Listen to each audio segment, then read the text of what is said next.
Ελέησον ημάς ο Θεός κατά το μέγαλεό σου, δεόμεθά σου επάκουσον και ελέησον. Κύριε ελέησον, Κύριε ελέησον, Κύριε ελέησον. Έτσι δεόμεθα υπέρ αναπαύσου τα ψιά του κειμένου δουλουζούνται υπέρ των σιγουρισμίας των πάμπλη με λιμαϊκουσιών και ακούσιων, όπως Κύριος ο Θεός τάξει τα ψυχά αυτών εν τα γη και αναπαύονται, τα ελέη του Θεού την βασιλεία των ουρανών και άφεση των αυτών αμαρτίων παρά Χριστό των θανάτου βασιλείου και θρήμων και του ζωμέτα του Κυρίου Δεϊστόμην, ότι εσύ ανάστη ζωή και ανάπαυση των πηγημένων δούλων του Χριστέ ο Θεός ημών, και εσύ την δόξα να αναπέμπομεν και τον Άργο του Πατρί και του Παναγίου και αγαθό και το Θεό του Πνεύματι, νυν και αεί και εις τους αιώνας των αιώνων, αιωνία η μνήμη άξου μακάρις και αημνήσια αδελφοί μου.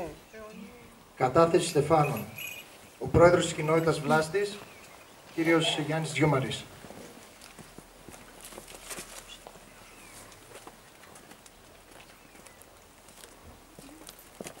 Η πρόεδρος των Σχολικών Επιτροπών του Δήμου Εορδαίας, κυρία Αναστασία Πράπα.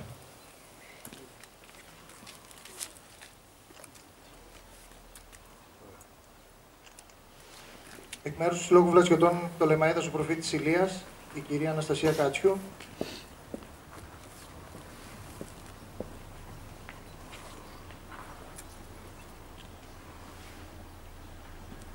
Εκ μέρους του Υφυπουργού Εσωτερικών για θέματα Μακεδονίας Θράκης του κυρίου Κωνσταντινίδη, πρόσωπος ο κύριος Γιάννης Τσιάρας.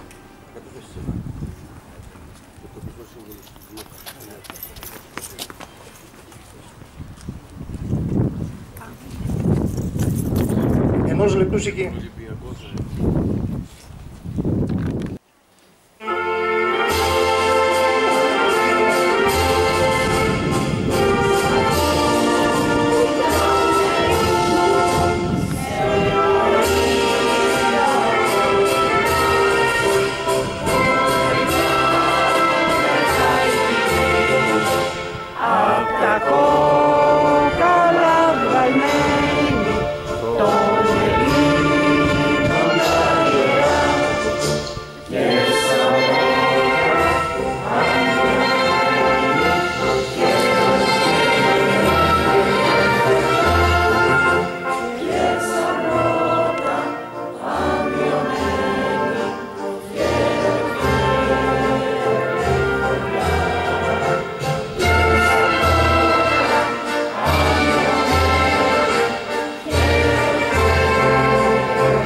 Ξεχάσαμε να πούμε τα πιτσιρίκια κανένα δυο κουματάκια που έχουμε. Εσείς, οι ήρωες της πατρίδας, τον κόσμο όλο στείλατε μηνύματα ελπίδας. Πως ναι, αξίζει οι λαοί μόνοι να πολεμάνε και σαν τα βάζουν με πολλούς μπορεί να τους νικάνε. Φτάνει να έχουν στην καρδιά το θάρρος, την ανδρεία, την τόλμη, την αγάπη σας για την ελευθερία. Μπράβο, μπράβο, μπράβο. Τιμή στους ήρωες πάντα ελεύθεροι. Μπράβο.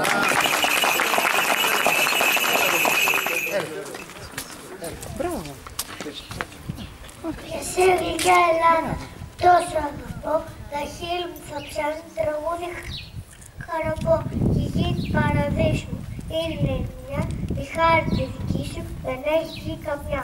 Λαγές να νερά σου, πράσινα βουνά, τόσο θέλει η τρά σου, δεν βρίσκω πουθενά.